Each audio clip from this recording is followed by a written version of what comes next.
So yun, pagkatapos malaglag yung cellphone ko habang pinapakita ko sa inyo ang bagong kabit na water pump, ay dito naman tayo tumungo sa ano.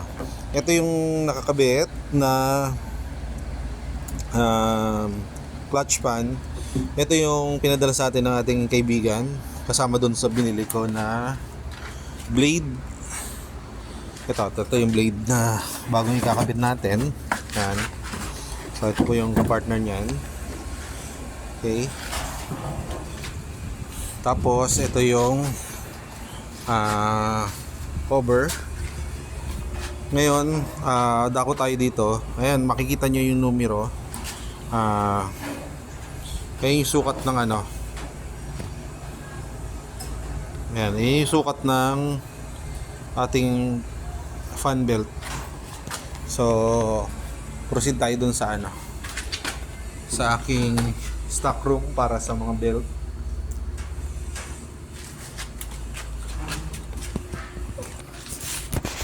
So ito, hahanap ngayon tayo ng kasukat nito.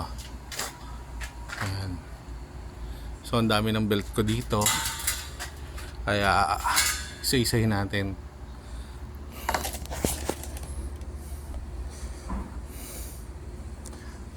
Ayan.